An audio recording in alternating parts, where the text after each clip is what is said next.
হযরত ইউনূস আলাইহিস সালাম মাছের পেটের ভিতরে বসে যেই চিৎকার মেরেছিলেন কেউ শুনতে পায় নাই। পানির ভিতরে কেউ শোনে নাই, জমিনে কেউ শোনে নাই, অন্তরিক্ষেও কেউ শুনতে পায় নাই। আল্লাহ রাব্বুল আলামিন বলেন, আমি আরশের মালিক ইউনূসের চিৎকার আমি শুনেছি। শুধু শুনি নাই, জবাবও দিয়ে দিয়েছি। ফাস্তাজাবনা লাহু ওয়া নাজ্জাইনাহু মিনাল গাম্মি ওয়া কাযালিকা নুনজিল মুমিনিন। আমি ইউনূসের ডাকের সাড়া দিয়া দিলাম, বিপদ থেকে বাঁচাই দিলাম। মাছের পেটের ভিতরে যন্ত্রণা শুরু হয়ে গেল। মাছ দেখলো বমি না করলে আর বাঁচবো না, এমন অবস্থা মাছের হয়ে গেল। মাছ পেটের ব্যথার জ্বালায় বেশি উঠলো, কেনারায় চলে গেল। ইউনূস আলাইহিস সালামকে বমি করে ফেলে দিল। মাছও বাঁচলো, ইউনূস আলাইহিস সালামও বাঁচলেন।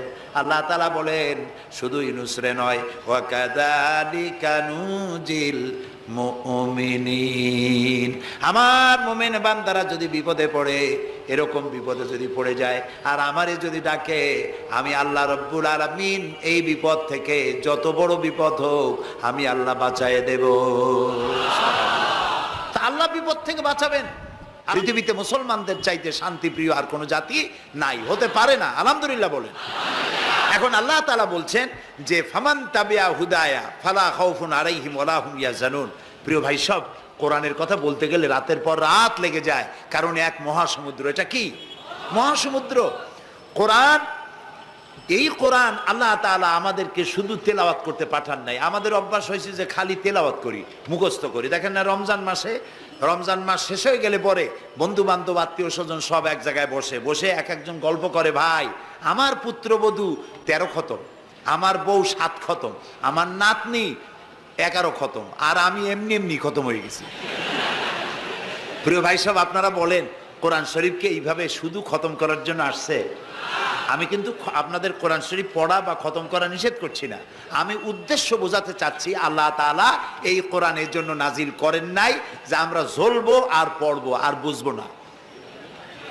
আচ্ছা ভাই, একটা বইয়ের নাম কোন তো পৃথিবীতে, একটা বইয়ের নাম আমাকে শোনান যে বইটা মানুষেরা না বুঝে পড়ে। পারবেন বলতে? পারবেন না। এমনকি আপনার ছোট্ট বাচ্চা কেজি 1, কেজি 2, কেজি 3-তে পড়ে, বা কি জানি কয়, নার্সারি গ্রুপে পড়ে, তারেও দেখবেন প্রত্যেকটা শব্দ বানান করিয়া অর্থ সহকারে বুঝে পড়ে। বলেন ঠিক কিনা? কিন্তু কপাল পোড়া মুসলমান জাতি একমাত্র মাজলুম কিতাব, আল্লাহর কিতাব কোরআন শরীফ পড়ে, অথচ কিছু বোঝে না। ঠিক কিনা? আমি যদি এখন জিজ্ঞেস করি যে আপনারা কোরআন বুঝে পড়তে পারেন কয়জন, হাত তোলেন। যদি বলি হাত কি কম বেশি উঠবে না কম উঠবে? সেই জন্য হাত উঠাইতে বললাম না। এটা আমাদের জন্য কপাল পোড়ার লক্ষণ। কি পোড়ার লক্ষণ? বিশ্বাস করুন ভাই, কোরআন শরীফ তাবিজ লেখার জন্য আসে নাই, কোরআন শরীফ ঝুলে ঝুলে আপনি পড়বেন এই জন্য আসে নাই। কোরআন আসছে তেলাওয়াত করবেন, বুঝবেন, আমল করবেন। হাদিস শরীফে এসেছে কোন কোন সাহাবীর এক একটা সূরা শেষ করতে বছরের পর বছর চলে যেত। কারণ কি? কারণ হলো তারা এক একটি আয়াত পড়তেন, বুঝতেন, বাস্তব জীবনে আমল করতেন, আরেকটা আয়াত পড়তেন, বুঝতেন, আমল করতেন, তারপরে আবার আরেকটা পড়তেন, আমল করতেন। এভাবে করে সাহাবীরা কোরআন পড়তেন, বুঝতেন, আমল করতেন। ফলে এই সাহাবীরা যখন বিয়ে শাদী করতেন, সাহাবীরা যখন ব্যবসা বাণিজ্য করতেন, সাহাবীরা যখন কেনা বেচা করতেন, পারিবারিক জীবন যাপন করতেন, হাঁটাচলা করতেন, তখন মানুষেরা বুঝতে পারত, অনুভব করতে পারত যেন জীবন্ত কোরআন শরীফ চলাফেরা করছে। কোরআন যাদের কাছে, তাদের আমলের মধ্যে পরিবর্তন আসতে হবে। তো এরকম একটা বৈপ্লবিক কিতাব যাদের কাছে, তাদের তো আমলের মধ্যে পরিবর্তন আসবে। কি পরিবর্তন আসবে? এরা যদি ব্যবসায়ী হয়, ওজনে কম দেবে না। সুবহানাল্লাহ কবেন না? আর এখন আমরা যা করি, সুবহানাল্লাহ থুইয়া খালি নাউজুবিল্লাহ কওয়া দরকার। ঠিক কিনা ভাই? মুসলমানের চাইতে এত ওজনে কম দেওয়ার লোক আর আছে কিনা সন্দেহ। ওজনে দেবে কম, খাদ্যে দেবে ভেজাল, সাক্ষী দেবে তো মিথ্যা সাক্ষী দেবে, ওয়াদা খেলাপ করবে, আমানতের খেয়ানত করবে, এরপরে ধার করবে, টাকা শোধ করবে না। ছেলে দিয়ে বলবে, বলো আব্বা বাড়ি নেই। এখন সে যাইয়া যে টাকা চাইতে আসছে তারা বলে যে আব্বা বলছেন আব্বা নাকি বাড়ি নেই। বুঝতে পারছেন কথা? এই হলো মুসলমান। নাউজুবিল্লাহ কোন। এই জন্য আল্লাহ তাআলার নবী বলেছেন ওয়ামান আমেলা বিহি উজেরা, যে ব্যক্তি কোরআন পড়বে আমল করবে আল্লাহ তাকে পুরস্কার দেবেন। কোথায় কোথায় দেবেন কোন তো? দুই জায়গায় দেবে, ইহকালেও দেবে পরকালেও দিবে। দুনিয়ার পুরস্কারটা কি? দুনিয়ার পুরস্কারটা হলো যে চিন্তা থাকবে না, আর কোনো ভয়ও থাকবে না। ভয় থাকবে না কিসের? ভয় থাকবে না যেই সমাজে কোরআন মানা হবে, যেই সমাজের আইনের উৎস হবে কোরআন, ওই সমাজের মধ্যে চুরি ডাকাতি জেনা ব্যভিচার হত্যা ধর্ষণ থাকবে না। কাজী ভীতি শূন্য সমৃদ্ধিপূর্ণ নিরাপত্তাপূর্ণ একটি সুন্দর সমাজ উপহার দেবে এই কোরআন। সুবহানাল্লাহ। সেই কোরআন আমরা তাবিজ বানাইছি, এটারে গোলাইয়া এই কোরআন শরীফের পাতা লিখিয়া তারপরে কি জানি কয় পানির মধ্যে দিয়ে গোলাইয়া এগুলি খাওয়া হয়, মাদুলির মধ্যে ঢুকাইয়া গলার মধ্যে ঝুলানো হয়। দেখেন এই বাংলাদেশে যেসব কোরআন শরীফ ছাপা হয় এই সব কোরআন শরীফের দুরবস্থা। এটা আছে কিনা আমি জানি না, আলহামদুলিল্লাহ এটা নাই। কোন কোন কোরআন শরীফ যে বাংলাদেশে ছাপা হয় সেগুলিতে লেখা থাকে সূরায়ে মায়েদার নকশা, সূরা ইউসুফের নকশা, সূরায়ে বনি ইসরাইলের নকশা। এই নকশা লিখা গলায় ঝুলাইলে পেটে ব্যথা ভালো হবে, ওই নকশা ঝুলাইলে মেয়ের বিয়ে হবে তাড়াতাড়ি, এই নকশা ঝুলাইলে যে মেয়েকে পছন্দ করো বিয়ে করতে পারবা তাড়াতাড়ি। নওজুবিল্লাহ কর। নকশার মধ্যে আছে কি? নকশার ভিতরে আছে 1293, 1711, 513 হাবি জাবি কতগুলো নাম্বার দিয়া তারপরে লাল কালি দিয়ে দাগ দিয়ে দিয়ে ধান্দাবাজি করা। এরপরে ওই ধান্দাবাজি তাবিজের কোনায় কোনায় লেখে ইয়া জিব্রাইলো, ইয়া মিকাইলো, ইয়া ইসরাফিলো, ইয়া আজরাইলো। উপরে লেখে ইয়া বদুহ, নিচে লেখে ইয়া বদুহ। আমি একজন তাবিজ লেখককে জিজ্ঞেস করলাম, ভাই ইয়া আজরাইলু ইয়া মিকাইলু তো বুঝলাম, ইয়া বদুহ কি? কয়ে যে হুজুর আমি নিজেও বুঝি না বদুহ কি। এই হলো তাবিজ। এই তাবিজ লেখার জন্য আল্লাহ তাআলা কোরআন নাজিল করেন নাই। কথা কি বুঝে আসছে? তাবিজের জন্য আসে নাই, তদবিরের জন্য আসে নাই, শুধু পড়ব এজন্য আসে নাই। কোরআন এসেছে বোঝার জন্য, তেলাওয়াতের জন্য, বোঝার জন্য, কোরআন অনুযায়ী জীবন গড়ার জন্য। আল্লাহর নবী তাই বলেন ওয়ামান আমেলা বিহি উজরা, কোরআন শরীফ যে পড়বে আর আমল করবে দুনিয়ায় শান্তি দেওয়া হবে, আখিরাতেও পুরস্কৃত করা হবে। আখিরাতের পুরস্কারটা কি? নবীজি বলেছেন মান কারাল কোরআনা ফাস্তাজহারাহু ফাহাল্লা হালালাহু ওয়া হাররামা হারামাহু আদখালাহুল্লাহুল জান্নাহ ওয়া শাফাআহু ফি আশরাতিন মিন আহলি বাইতিহি কুল্লুহুম কাদ ওয়াজাবাত লাহুন নার।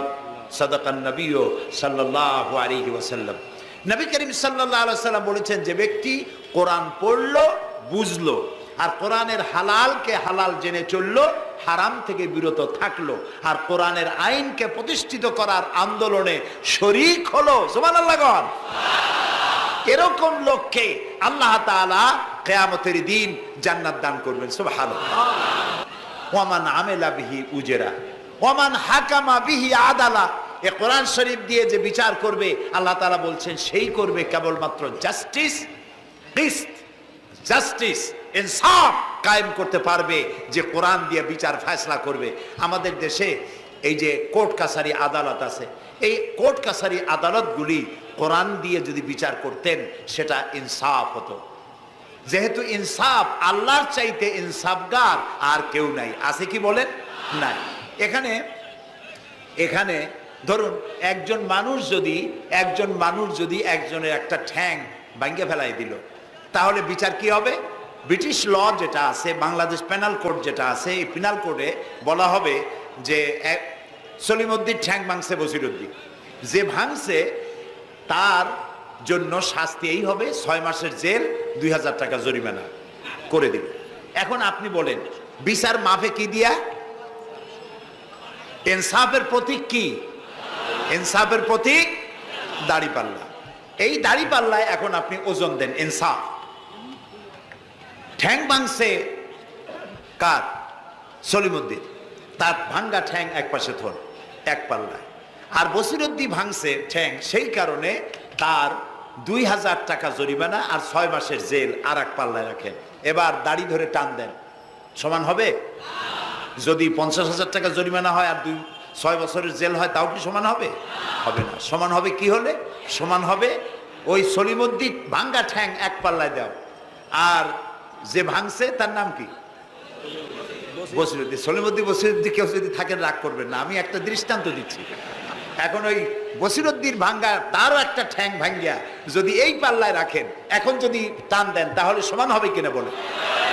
এটা হচ্ছে কোরআন। এই কোরআন বলছে পায়ের বদলে পা, হাতের বদলে হাত, নাকের বদলে নাক, চোখের বদলে চোখ, জানের বদলে জান। সুবহানাল্লাহ। এটা ইনসাফ। এই ইনসাফ হচ্ছে কোরআনের দেওয়া ইনসাফ। সুতরাং আল্লাহ তাআলা নবী বলছেন ওমান হাকামা বিহি আদালা, যে ব্যক্তি এই কোরআন দিয়ে বিচার ফয়সালা করবে, যে ব্যক্তি, যে পরিবার, যে সমাজ, তারা ইনসাফ কায়েম করতে পারবে। যেহেতু আল্লাহর চাইতে ইনসাফগার পৃথিবীতে আর কেউ নাই, আকাশেও নাই, জমিনেও নাই। রাসূলুল্লাহ বলছেন ওয়ামান দা ইলাইহি হুদিয়া ইলা সিরাতিল মুস্তাকিম, যে ব্যক্তি কোরআনের দিকে মানুষকে দাওয়াত দেয়, সেই একটি সহজ সরল রাস্তার দিকে দাওয়াত দেয়, যে রাস্তার শুরু পৃথিবী থেকে আর রাস্তার শেষ জান্নাতুল ফেরদাউসে গিয়া। সুবহানাল্লাহ। এটা হচ্ছে সেই কোরআন। বুঝতে না পারার কারণে আমরা বিপদে পড়েছি। প্রিয় ভাই সব, আপনারা আছেন কষ্টে, বসেছেন পানির মধ্যে, আছেন দাঁড়াইয়া, মাথার উপরে ছেঁড়া সামিয়ানা বিরক্ত করছে। আমি লম্বা করতে চাই না, অল্পের মধ্যে ছেড়ে দেই যাতে করে আপনাদেরও সুবিধা হয়, কষ্ট না হয়।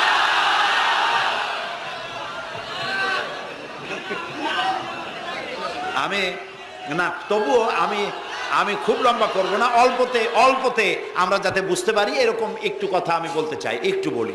এবং সেইটা বলবো, হ্যাঁ সেইটাই বলবো যেটা আপনারা শুনতে চান, সেইটাই বলবো যেটা শুরু করেছিলেন আমাদের রফিকুল ইসলাম খান ভাই, মহানগরীর সেক্রেটারি জনাব রফিকুল ইসলাম খান। আল্লাহ তাআলা ওনার প্রতি রহম করুন, আমরা বলি আমিন। এবং আমার বক্তৃতার পরে আমরা আমাদের সম্মানিত অ্যাসিস্ট্যান্ট সেক্রেটারি জেনারেলের কিছু কথা আমরা শুনবো ইনশাআল্লাহ, ইনশাআল্লাহ। তো আমি ওই আয়াতটা দিয়েই কথা বলি। আল্লাহ তাআলা বলছেন ইয়া আইয়ুহাল্লাযীনা আমানু হাল আদুল্লুকুম আলা তিজারাতিন তুনজিকুম মিন আযাবিন আলীম تؤمنون بالله ورسوله وتجاهدون في سبيل الله بأموالكم وأنفسكم ذلكم خير لكم إن كنتم تعلمون। হে বিশ্বাসীরা, তোমরা যারা ঈমান এনেছো শোনো। হাল আদুল্লুকুম আলা তিজারাতিন, আমি কি তোমাদেরকে এমন একটি ব্যবসার কথা বলবো না যে ব্যবসায় তোমাদেরকে জাহান্নামের কঠিন শাস্তি থেকে তোমাদেরকে রক্ষা করবে? এমন একটি ব্যবসার কথা বলবো না? তার মানে অবশ্যই এরকম একটা ব্যবসার কথা আমি তোমাদের বলবো যে ব্যবসা তোমাদেরকে জাহান্নামের কঠিন শাস্তি থেকে বাঁচায় দেবে। সুবহানাল্লাহ বলি। জাহান্নাম থেকে বাঁচাবার জন্য ব্যবসা শিখাচ্ছেন কে? আল্লাহ। এবার দেখেন, ব্যবসা এটা করলে লাভও আছে, নোকসানও আছে, ঠিক না? বলেন আছে কিনা? লস অ্যান্ড প্রফিট এর মধ্যে থাকবে। কিন্তু আল্লাহ রাব্বুল আলামিন বলেন আমার সঙ্গে যে ব্যবসা করবে ওই ব্যবসাটা হচ্ছে তিজারাতান লান তাবুর। আমার সাথে যে ব্যবসাটা করবা এই ব্যবসায় কোনো নোকসান নাই, শুধু লাভ, লাভ আর লাভ। কে বলতেছেন? এরকম একটা ব্যবসা করবেন? আমি জানি আমরা লাভের ব্যাপারে খুব আছি, নোকসানে আমরা কেউ নাই। মানুষ লেখাপড়া জানুক আর না জানুক, লাভ যেখানে সেখানে মানুষ ঝাঁপ দেয় তাড়াতাড়ি। ওই যে বলে না যে এই হিসাব না জানলে কি হবে, কম দিলে টের পায়। আমরা লাভ খুব ভালোই বুঝি, এই জন্য এটা কোরআনও নয়, হাদিসও নয়, একটি রূপক কথা। এক ব্যবসায়ী নাকি কিয়ামতের দিন হাজির করা হবে, ফেরেশতা তাকে বলবে যে আল্লাহর বান্দা, তোমার পাপ আর পুণ্য, ন্যাক আর বদ, এই দুটি সমান সমান হয়ে গেছে, 50-50। এখন কোন জায়গায় যাবা? কও বেহেশতে যাবা না দোজখে যাবা? ব্যবসায়ী লোকটা কিছু জানে না, সে কয় যে ফেরেশতা ভাই, আমি তো দোজখে চিনি না, বেহেশতেও চিনি না, সারা জীবন ব্যবসা করছি, যে জায়গায় গেলে আমার 2 টাকা লাভ হয় ওইখানে আমার পাঠাবো। তো মানুষ লাভ খুব ভালো বোঝে এবং লাভের দিকে মানুষ ঝোঁকে বেশি। এই জন্য আল্লাহ তাআলা বলছেন হাল আদুল্লুকুম আলা তিজারাতিন তুনজিকুম মিন আযাবিন আলিম, যেটা লাভ আর লাভ। আমার সাথে ব্যবসা করো, শুধু লাভ হবে। তো এই ব্যবসার মধ্যে পুঁজি হলো 3টা। ব্যবসার মধ্যে পুঁজি কয়টা? 3টা। আল্লাহ রাব্বুল আলামিন বলেন তুমিনুনা বিল্লাহি ওয়া রাসূলিহি ওয়া তুজাহিদুনা ফি সাবিলিল্লাহ। তিনটি পুঁজি, একটি হলো আল্লাহর প্রতি ঈমান, রাসূলের প্রতি ঈমান এবং আল্লাহর রাস্তায় জিহাদ করা মাল দিয়া জান দিয়া। এই কয়টা হলো? তিনটা। চলুন এই তিনটি কথার ব্যাখ্যা করে তারপরে মোনাজাত করব সংক্ষেপে, যেন আমরা আল্লাহর সাথে ব্যবসাটা শুরু করতে পারি আজকে থেকেই। আল্লাহ যেন তৌফিক দেন, বলেন আমিন। এক নম্বর হচ্ছে তুমিনুনা বিল্লাহ, আল্লাহর প্রতি বিশ্বাস, আল্লাহর প্রতি ঈমান, বলেন আল্লাহর প্রতি ঈমান। এখন আপনারা বলবেন যে এটা তো কোনো নতুন কথা হলো না, আল্লাহর প্রতি ঈমান আনছি, যদি ঈমানই না থাকতো তাহলে কি বৃষ্টির মধ্যে এই পানির মধ্যে আমরা কি বসে থাকতাম? 100% সত্য কথা। ঈমান না থাকলে কেউ আসতেন না, আর এই পানির মধ্যে ঝড়ের মধ্যে বাঁশ ভাঙ্গে মাথায় পড়তে পারে এই ঝুঁকি নিয়ে বসতেন না, ঠিক কিনা ভাই? আমরা সবাই ঈমানদার। তবে আল্লাহর উপর ঈমান আনতে হলে 4টি শর্ত লাগে। কয়টি শর্ত? 4টি শর্ত ফুলফিল করলে আল্লাহর উপর ঈমান এনেছি বলে প্রমাণিত হবে, নইলে আল্লাহ আছে একথা নুরা পাগলাও বলছে। নুরা পাগলার বলা আর আপনার আমার বলা এটা তো এক হওয়ার কথা না, ঠিক কিনা বলে? তা আল্লাহর উপর ঈমান আনতে হলে শর্ত কয়টা? 4টা। 1 নম্বরের শর্ত হলো আল্লাহর জাত সম্পর্কে স্বীকার করে নেওয়া, আল্লাহর অস্তিত্ব, আল্লাহ আছেন এটা মেনে নেওয়া। তো আল্লাহ আছেন এ ব্যাপারে আমাদের কোনো দ্বিমত নাই, ঠিক না? এবং কোরআনে কারীমের ছোট্ট একটি সূরায় আল্লাহ তাআলা তার নিজের জাত সম্পর্কে এভাবে বলেছেন, কুল হুয়াল্লাহু আহাদ। আমরা জানি না এই সূরা? পড়েন, কুল হুয়াল্লাহু আহাদ আল্লাহুস সামাদ লাম ইয়ালিদ ওয়া লাম ইউলাদ ওয়ালাম ইয়াকুন লাহু কুফুয়ান আহাদ। আল্লাহ তাআলা বলেন, বলো হে নবী আপনি বলুন, আল্লাহ এক এবং একক, তিনি কারো মুখাপেক্ষী নন, তিনি কাউকে জন্ম দেন নাই, তাকেও কেউ জন্ম দেয় নাই, দুনিয়া এই আকাশে এবং জমিনে তার সমকক্ষ কেউ নাই। তিনি এক, তিনি একক, তিনি ছিলেন, তিনি আছেন এবং তিনি থাকবেন। লাইসা কামিসলিহি শাইউন, তার মতো কেউ নাই। তবে প্রশ্ন ওঠে আল্লাহ আছেন কোথায়? এরকম একটা প্রশ্ন করা যেতে পারে, আল্লাহ কোথায় আছেন? বলতে পারবেন কোথায় আছে? এটি নিয়ে বিভ্রান্তি আছে মানুষের মধ্যে। কেউ বলেন আল্লাহ সদা সর্বত্র বিরাজিত, সব জায়গায় তিনি আছেন। এই কথাটি সত্য নয়। আল্লাহর যদি সব জায়গায় থাকা লাগে তাহলে পৃথিবীর মধ্যে ভালো জায়গাও আছে, খারাপ জায়গাও আছে। আছে না খারাপ জায়গা? আমি সেসব জায়গার নাম নিলাম না, আপনারা বুঝে নেন।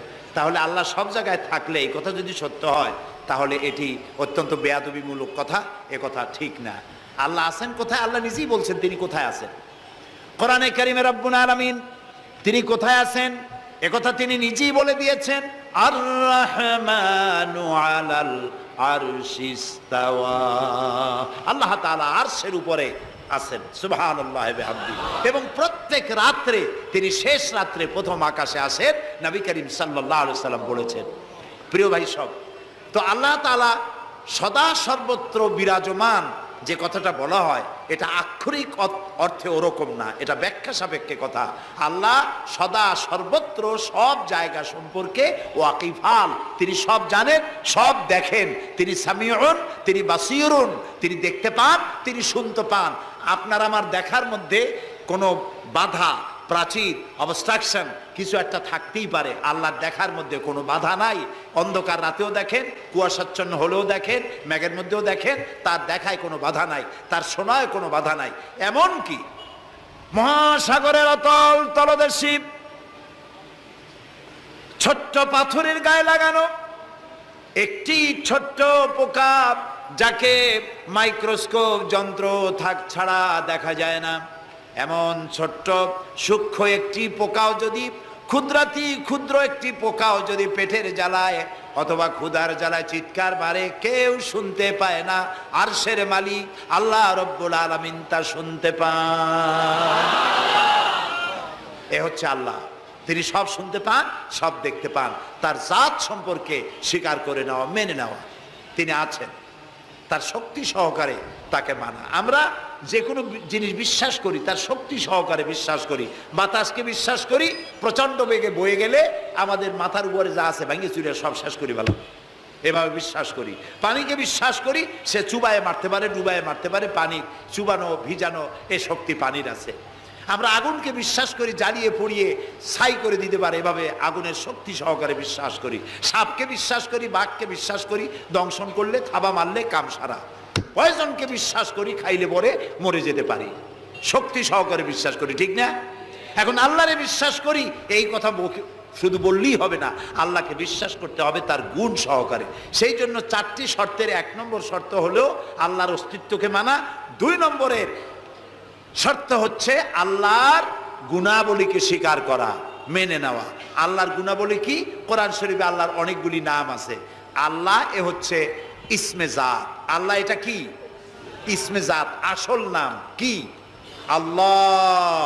বলেন সবাই আল্লাহ। ন কিন্তু আল্লাহ এটা অশুদ্ধ, বলার সময় মুখটা গোল হয়ে যাবে। আল্লাহ। বলেন সবাই আল্লাহ।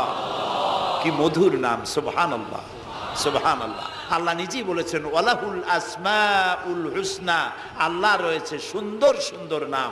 99টি নামের কথা কোরআনে কারিমে আল্লাহ তাআলা নিজেই বলেছেন, সুবহানাল্লাহ। এখন ওই নামগুলিকে বলা হয় সিফাতি নাম, অর্থাৎ গুণবাচক নাম। এই গুণ সহকারে তাকে স্বীকার করতে হবে। তিনি রাজ্জাক, খেতে দেওয়ার মালিক কে? আল্লাহ। তিনি রব, সৃষ্টি করেন। তিনি খালেক, তিনি স্রষ্টা। তিনি রব, তিনি প্রতিপালনকারী। তিনি রহমান, তিনি দয়ালু। তিনি রহিম, তিনি রহমান, তিনি দাতা। রহিম, তিনি দয়ালু। অর্থাৎ প্রত্যেকটা নামের এক একটা শব্দ অর্থ আছে এবং সেই অর্থ সহকারে বিশ্বাস করতে হবে তাকে। এই বিশ্বাস যদি আমরা করতে পারি তাহলে শিরক থেকে আমরা বাঁচতে পারবো, সুবহানাল্লাহ বলেন। আচ্ছা বলেন তো, সন্তান দেওয়ার মালিককে? সন্তান না দেওয়ার মালিককে? হায়াতের মালিককে? মওতের মালিককে? খেতে দেওয়ার মালিককে? কষ্ট দেওয়ার মালিককে? কষ্ট থেকে বাঁচাবার মালিককে? সব কিছুর মালিককে। এইভাবে আমরা কি বিশ্বাস করি? না, সবাই করি না। যারা বলেছেন আমিও বিশ্বাস করি, হ্যাঁ বিশ্বাস আমাদের থাকতে পারে, কিন্তু অনেক লোক আছে এভাবে বিশ্বাস করে না বলেই বিবাহ করেছে, সন্তান হয় না। তখন শাহ আলী বাগদাদি রহমতুল্লাহ আলাইহের মাজারে গিয়া সেখানে বসে তার ওই মাজারের কাছে গিয়ে চাইলো আমারে সন্তান দাও, খাজা বাবা সন্তান দাও। অথবা হাইকোর্টের মাজারে বৃহস্পতিবার দিন গিয়ে ভিড় করলো, বাবা সন্তান দাও, অথবা মামলায় পড়েছি বাঁচায় দাও, পরীক্ষা দেবে ছেলে পাস করায় দাও ইত্যাদি। বলেন এরকম? বলে না? জায়েজ নাই, একদম জায়েজ নাই। কাকে বলতে হবে? আল্লাহর নবী বলেছেন ওয়াইদা সাআলতা ফাসআলিল্লাহ, কিছু বলতে চাইলে আল্লাহরে বলো। ওয়াইজা সাআলতা ফাসআলিল ওয়াইজা ইসতাআনতা ফাসতাইন বিল্লাহ, সাহায্য যদি চাও আল্লাহর কাছে সাহায্য চাও। আমরা সূরা ফাতিহার ভিতরে প্রত্যেক নামাজের প্রতি রাকাতেই বলি ইয়্যাকা না'বুদু ওয়া ইয়্যাকা নাস্তাঈন। আল্লাহ তাআলা একমাত্র তোমার ইবাদত করি আর একমাত্র তোমারই কাছে সাহায্য কামনা করি। হযরত ইব্রাহিম আলাইহিস সালাম আমাদের জাতির পিতা। একটু আগে আমরা বলছি না সবাই, ইব্রাহিম আলাইহিস সালামকে আগুনে, এটারে এদিক ফিরে দিল কে? ইব্রাহিম আলাইহিস সালামকে আগুনে যখন ফেলে দেওয়া হচ্ছিল তখন হযরত জিবরাইল এসে বলছিলেন আমার কাছে সাহায্য চাও ইব্রাহিম, আমি তোমারে আগুন দিয়ে বাঁচায় দেব। এই যে ইব্রাহিম আলাইহিস সালামের কাছে তাকে সাহায্য দেওয়ার জন্য বলা হলো, এটা কে ঘোরাঘুরি করে? এই মাইকের হর্ন ঘুরান কেন? যেমন ছিল ওই দিকে দিয়ে দেন, আমারে শোনায় তো লাভ নাই। প্রিয় ভাই সব, ইব্রাহিম আলাইহিস সালামকে জিবরাইল বললেন আমার কাছে সাহায্য চাও। ইব্রাহিম আলাইহিস সালাম সাহায্য চাইছিলেন? বলেন চাইছিলেন? হযরত ইব্রাহিম বলেছেন জিবরাইল আমি কেন সাহায্য চাইব তোমার কাছে? আমি তো এমন কোন অন্ধ আল্লাহর ইবাদত করি না যিনি তার নিজের চোখে তার গোলামের দুঃখ দুর্দশা দেখতে পান না। আল্লাহ কি দেখছেন না যে আমি বিপদে পড়ছি? আমি তোমার কাছে কেন সাহায্য চাইবো? আমি আগুনে পড়লে যদি আল্লাহ খুশি হন তাহলে আমি তো এভাবে 1000 বার পড়তে রাজি আছি আমার আল্লাহকে খুশি করার জন্য।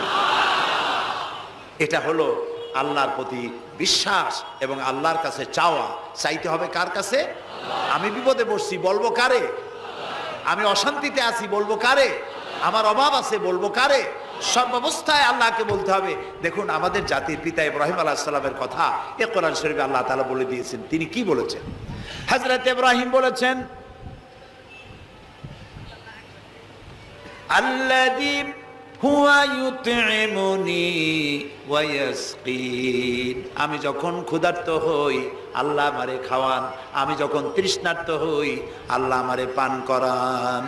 ওয়া ইযা মারিতু ফাহুয়া ইয়াশফিন। আমি যখন অসুস্থ হই আল্লাহ আমারে রোগ মুক্ত করেন। সুবহানাল্লাহ।